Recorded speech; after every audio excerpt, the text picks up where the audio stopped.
और हमारे प्रधानमंत्री जी, इनकी मैं बड़ी इज्जत करता हूं, हमेशा कहते हैं वन नेशन वन लॉ। तो अगर वन नेशन वन लॉ होना है तो बताइए भाई साहब कि ये केवल कहना कि मुसलमान ही वक्फ दे सकते हैं, ये किस किस्म का लॉ? मालकियत मेरी, चैरिटी में मैं देना चाहता हूं, आप कौन होते हो कहने को नहीं दे सकते? ये कौन सा कानून है? ये छोटी सी बात है, ये कौन सा कानून है? मैं हिंदू हूं, हिंदू होकर भी मैं दे सकता हूं। ये तो मेरी मर्जी है ना, प्रॉपर्टी तो मेरी है, आपका तो कोई हक नहीं। तो पहली बात तो ये कि ये आपने प्रावधान रखा क्यों? अरे भैया, आपके हिंदू टेम्पल्स में भी इतनी संपत्ति है, वहां आप क्या कर रहे हो? वहां आप क्या कर रहे हो? बाकी स्टेट्स में देखो ना। अच्छा, और ये नहीं कि हर धर्म में सुधार नहीं होना चाहिए, उधार होना चाहिए, मैं आपके साथ सहमत हूं। हिंदू धर्म में भी सुधार लाना चाहिए, धर्म लाना चाहिए ना, हिंदू धर्म भी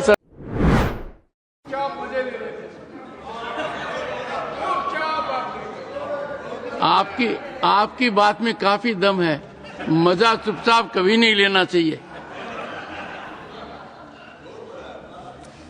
Shri Kapil Sibal. Thank you, Mr. Thank you, Chairman, sir. I rise to oppose the bill and thank you for this opportunity to participate in this debate. मैं थोड़े संक्षेप में कुछ मुद्दे उठाना चाहता हूं, कोई विवादित बात नहीं करूंगा। समझ लीजिए कि मेरे पास कुछ संपत्ति है, मेरी प्रॉपर्टी है। मैं हिंदू हूं या मुसलमान हूं या ईसाई हूं या सिख हूं, मैं उसको चैरिटी में देना चाहता हूं, तो कौन उसको रोक सकता है? कोई नहीं रोक सकता। और इतिहास में जो ये बात आपके सामने रखना चाहता हूं कि there was a right of non Muslims also to make a वक्फ। और 1954 में और 1995 में जो प्रावधान लाया गया, उसमें यह लिखा गया कि केवल मुसलमानों को वक्फ बना सकते हैं, कोई और नहीं बना सकता, प्रॉपर्टी नहीं दे सकता। और 2013 में जो संशोधन लाया गया, ये जो रोक थी वह खत्म हो गई। अब ये जो 2024 का अभी कानून बना है, उसमें वापस ये कहा गया कि केवल मुसलमान ही वक्फ दे सकते हैं। वो तो अलग बात है, मैं केवल छोटी सी बात रखना चाहता हूं।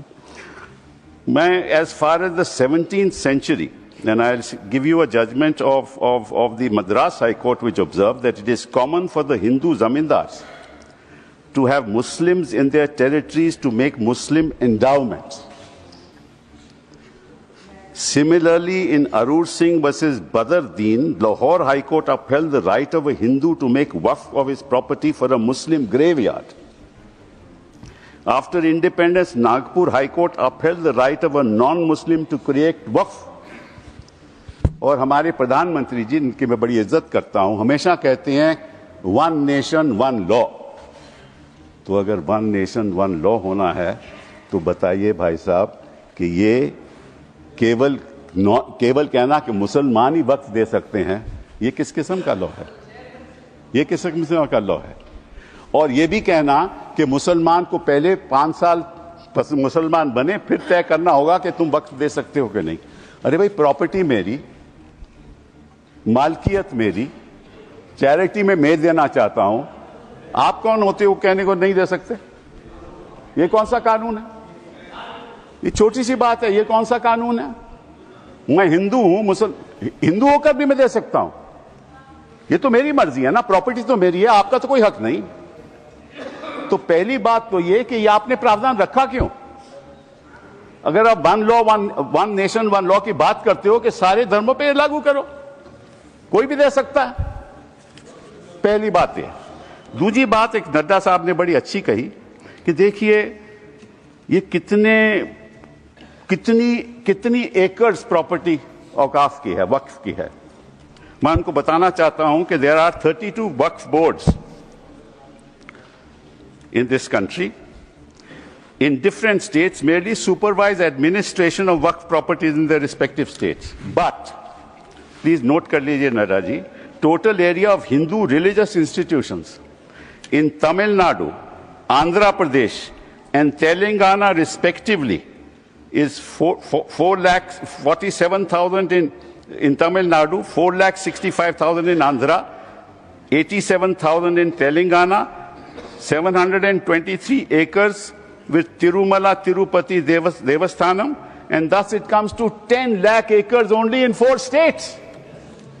And आप कहते हैं कि देखिए औकाफ में 8 लाख एकड़ है। अरे भैया, आपके हिंदू टेम्पल्स में भी इतनी संपत्ति है, वहां आप क्या कर रहे हो? वहां आप क्या कर रहे हो? बाकी स्टेट्स में देखो ना। अच्छा, और ये नहीं कि हर धर्म में सुधार नहीं होना चाहिए, उतार होना चाहिए, मैं आपके साथ सहमत हूं। हिंदू धर्म में भी सुधार लाना चाहिए, लाना चाहिए ना, हिंदू धर्म भी सुधार लाना चाहिए। अंडर हिंदू धर्म, एक मिनट, हिंदू धर्म, मैंने आज तक किसी को टोका नहीं, मैं केवल छोटी सी बात रख रहा हूं आपके सामने। हिंदू धर्म में भी सुधार होना चाहिए।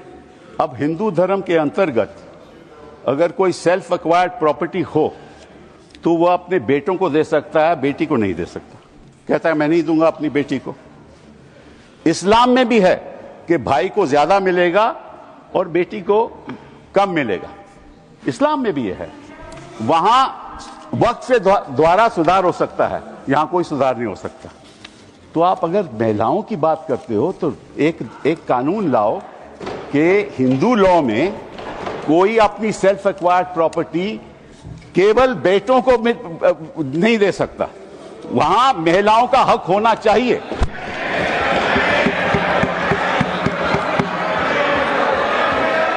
और आप हमें ये आश्वासन दो,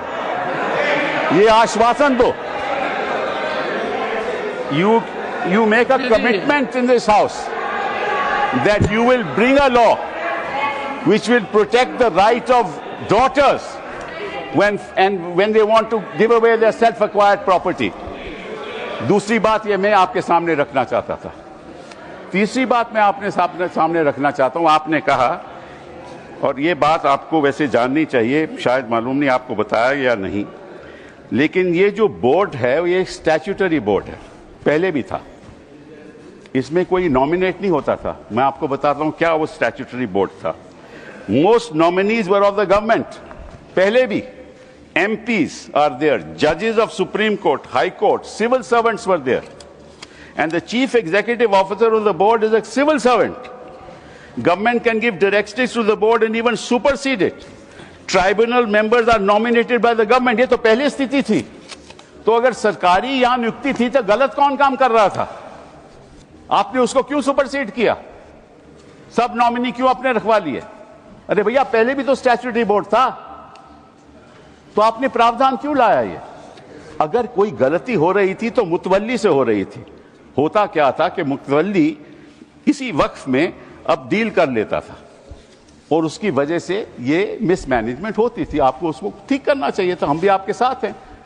पहली बार मुझे याद है, आई थिंक इट वाज 1954, कि तमिलनाडु के ब्राह्मण ने एक कहा कि हमारे यहाँ मंदिरों में बड़ी गड़बड़ हो रही है, और उसकी वजह से 1954 एक्ट बना। तो गड़बड़ तो सब जगह होगी, आपकी सरकार में भी बड़ी गड़बड़ हो रही है, वो भी हो रही है, वो ठीक है, वो तो गड़बड़ तो होती है, तो अब आपने क्या किया? अब बड़ी इंटरेस्टिंग बात है, आपने क्या किया? आपने कहा कि भैया अगर कोई, सर देखिए, आपने सबको 15-15, 20-20 मिनट दिए, मुझे 10 मिनट दे दीजिए, ज्यादा नहीं मांगता मैं, थोड़ा सा। सर कपिल जी, हम मुद्दे की बात कर रहे हैं, हम कोई पॉलिटिक्स की बात नहीं कर रहे। नड्डा जी ने कहा कि यहां कोई पॉलिटिक्स की बात नहीं हो रही, क्योंकि देश के भविष्य का सवाल है। Sir therefore the other thing I want to say कि पहले क्या होता था कि ये जो वक्फ प्रॉपर्टी पे इंक्रोचमेंट होती थी, अनऑथराइज्ड इंक्रोचमेंट होती थी, लोगों की अनऑथराइज्ड इंक्रोचमेंट, और सरकार भी इस पे कब्जा कर लेती थी। इसलिए जो लिमिटेशन प्रोविजन लाया गया, उसमें यह रखा गया कि जो 12 साल का लिमिटेशन ऑर्डिनरी लॉ में है वो नहीं है। किसी ने गलत तरीके से वक्फ प्रॉपर्टी का कब्जा कर लिया, तो अगर लिमिटेशन की बात आएगी तो 12 साल के बाद वो उसको चैलेंज नहीं कर सकता। आपने वो वापस लिमिटेशन ले आए, मतलब कि उनका अनऑथराइज्ड कब्जा कायम रहेगा। तो ये तो आप इंक्रोचमेंट्स का साथ दे रहे हो। इंक्रोचर्स का साथ दे रहे हो। मतलब कि जो वक्फ प्रॉपर्टी ने गलत कब्जा हुआ है वो कब्जा वैसे ही रहेगा क्योंकि 12 साल बीत जाएंगे। ये किस किस्म का प्रावधान आप लाए हो? आप प्रोटेक्ट कर रहे हो वक्फ प्रॉपर्टी को कि इंक्रोचमेंट्स को प्रोटेक्ट कर रहे हो? फिर साथ साथ में आपने ये कह दिया कि district magistrate has the full power to decide as to whether it is waqf property or not. This is what you have said. Now, what inquiry will the district magistrate have in that case? He will decide on his own, and his decision is final. You were talking about Article 21 of the Constitution and said कि ये जो वक्फ जो council है इनका decision कैसे final हो सकता है, वक्फ बोर्ड का डिसीजन कैसे फाइनल हो सकता है, ये तो चैलेंज ही नहीं हो सकता in a civil court. Which decision of the district magistrate will you challenge in the civil court? You have said in this law that the decision of the district magistrate is final. And when he decides that this property is not waqf property, that cannot be challenged till he gives a final decision. So you can't deal with that property. You give finality to it. और वो जो आपने रखी है बात कि ये जो इंडाउमेंट्स हैं, ये जो वक्फ है, इसकी जो ट्राइब्यूनल की डिसीजन है ये फाइनल रहता है, ये आपने कहा ना. नो, अगर वो वक्फ ट्राइब्यूनल का डिसीजन फाइनल रहता है तो सिविल कोर्ट को तो कोई हक नहीं उसको चैलेंज करने के लिए. यही बात हिंदू एंडाउमेंट्स एक्ट में है. हिंदू एंडाउमेंट्स एक्ट में जो उनका मैनेजमेंट है उसका डिसीजन फाइनल है. Thank you Kapil. तो अगर हिंदू एंडाउमेंट्स का डिसीजन फाइनल है वो तो आपको कोई आपत्ति नहीं. यहां ट्राइब्यूनल का डिसीजन फाइनल है तो आपको आपत्ति है. Thank you Kapil ji. ये है sir. Thank you sir. Sir last one. Shri 1 second sir. Last 10 minutes sir. Last sir. Okay. Last sir. The only देखिए ऐसा है 2014 के बाद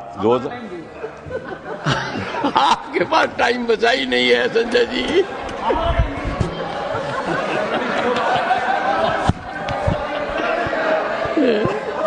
Kapil ji. Sir, just give me a minute. Honorable members. Sir, just 1 second. Kapil ji. One second, sir. 1 second. What is the fact of the matter is the problem. 1 second, Kapil ji. The Honorable Parliamentary Affairs Minister. Sure. मैंने honourable chairman साहब, पिछली बार भी कपिल सिब्बल जी जब यहाँ बोले थे तो मैंने कहा था कि सीनियर एमपी बैठ के हमारे साथ में डिबेट डिस्कशन में हिस्सा लेगा तो हम लोग अच्छा लगता है. लेकिन प्रॉब्लम क्या है कि वो कई बातें बोल करके सीधा चले जाते हैं, क्लैरिफिकेशन नहीं सुनते हैं. उनके बोलने से पहले 1-2 लोग बोलते हैं तो वो जरूर सुनते हैं, मगर उसके बाद वो कुछ ऐसा सवाल रख करके चले जाते हैं, फिर वो सुनने के लिए बैठते नहीं. तो रात को जब मैं जवाब दूंगा तो वो तो रहेंगे नहीं. तो इसका ऐसे परिस्थिति में मुझे क्या करना चाहिए सर, आप बताइए, क्योंकि ये तो बड़ा समस्या हो गया सर. कपिल जी. एक मिनट. 1 सेकेंड सर, जैसे कि उन्होंने बड़ा, क्योंकि उससे सीनियर होने के नाते उसका सूझबूझ समझ, उसका इंटेलेक्ट को तो मैं चैलेंज नहीं कर सकता हूँ, लेकिन जैसे कन्फ्यूजन बात करके चला गया. उन्होंने 4 स्टेट का रिलीजियस जो लैंड है उसको वक्फ का साथ में कंपेयर करके कंफ्यूजन करके चला गया. वक्फ प्रॉपर्टी रिलीजियस प्रॉपर्टी नहीं होता है, वक्फ प्रॉपर्टी अलग है, वो सिविल है. यहां उन्होंने एग्जाम्पल गलत देख के चला गया. फिर बोलता है कि मेरा जमीन मेरा प्रॉपर्टी है. आप कौन होता है कानून बनाने वाला? मैं इसलिए बोल रहा हूं कि वो चले जाएंगे.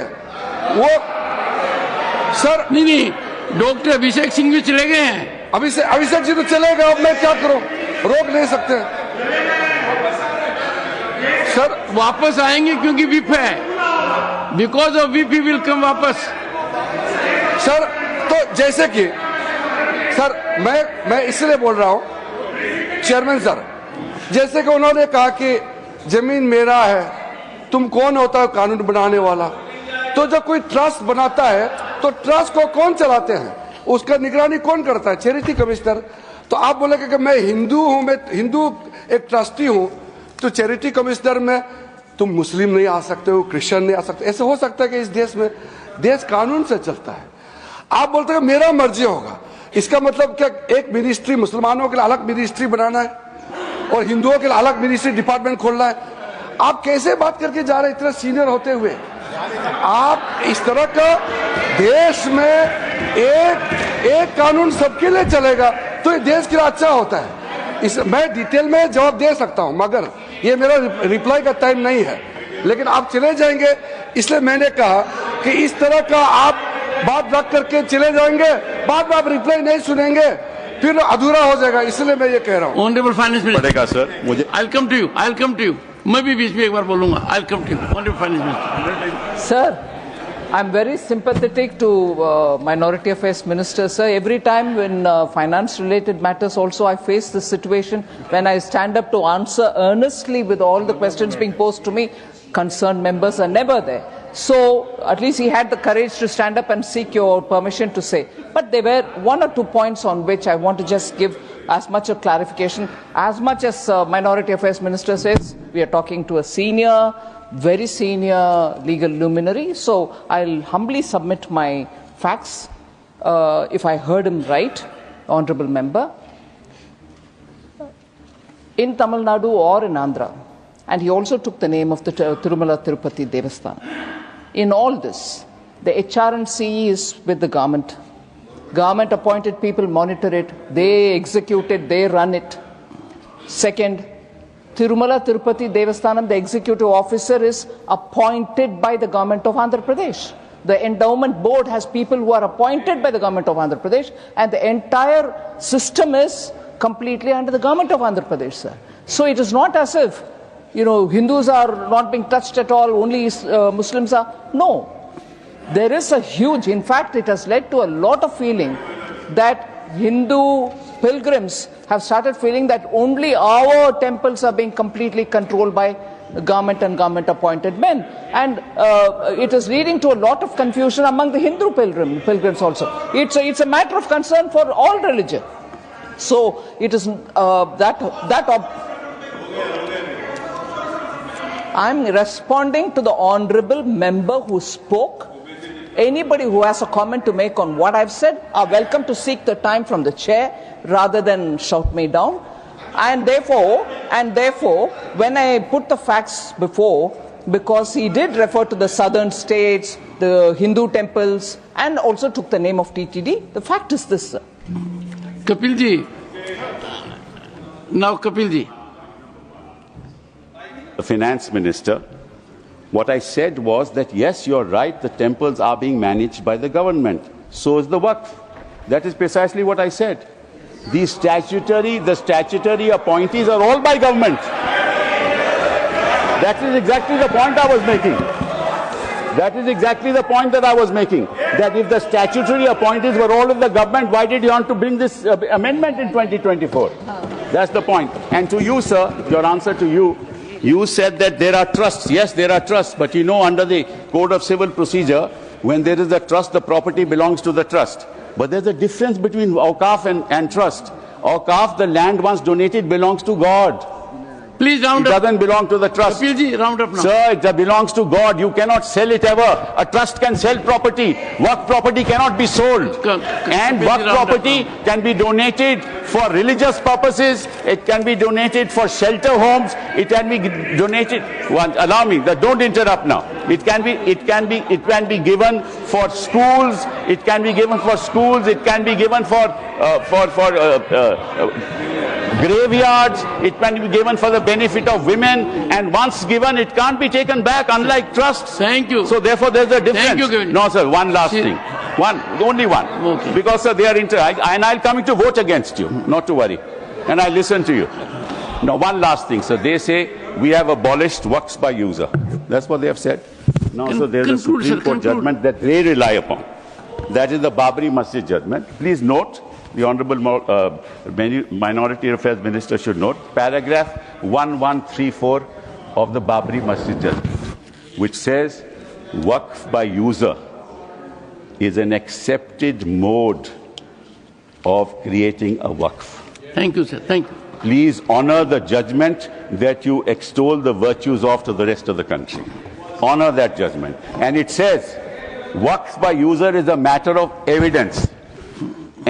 And in fact, Waqf by user is established pursuant to the board, that is the board, statutory board, sending out special people who are assessors as to whether in fact this is an actual waqf or not. Thank you, And these Kapil are ji. specialists. Thank Sir, you. he must Thank know. you. He's the Thank you. minister. Thank He you. must know the facts Thank you. before he makes a statement. Thank you. Thank you. These are specialists. You Before have I abolished the call- specialists. Shri Now the district management will decide, and what will happen? Kapil ji, you said, you made your No, point. but this is not Thank fair, you. sir. Thank This you. is not fair. Thank you. They interrupted without knowing what an actual waqf is. Kapil They have ji, no take- knowledge of what a waqf Oh, is. oh, oh, He is you are- comparing it with a trust. Waqf is not a Shri trust at Harish all. Biran- Sir, just 1 second. Last. No. 1 minute. Kapil ji. Only 1 minute, Look sir. at- Only, not more No, than 1 no, minute. no, Kapil Sir, ji. 1 minute. Kapil ji. 1 minute. 1 minute. Kapil ji, you have diverted yourself. No, you diverted.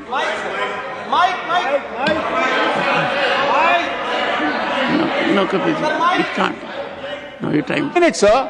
3 minutes. Sir, you have I given extended to half 10 an minutes. hour. You have given half an hour to other people when you were to give 10 minutes. Give me one. 3 minutes. sir. Problem. Shri Harish Sir, Biran, sir. 7 minutes. Shri Harish Biran, please. Thank you. We have to proceed with the house. Thank you. Thank you. Thank you. Thank you. Shri Harish Biran. Yeah. Yes, Shri Harish, your time starts now. Thank you. Thank you, Chair. Thank you, Chairman, sir. वैसे मुझे आज कपिल जी आपने एक ही झटका दिया है, अभिषेक जी कई देकर चले गए। आपने एक कानूनी व्याख्या की कि सेल्फ एक्वायर्ड प्रॉपर्टी में बेटियों का भी होना चाहिए, विमेन का भी होना चाहिए। सेल्फ एक्वायर्ड प्रॉपर्टी किसी को भी दे सकते हो, यही देश का कानून है। बेटे को दो, बेटी को दो, दोनों को मत दो, किसी और को दो। Shri Harish Biran, your time start now.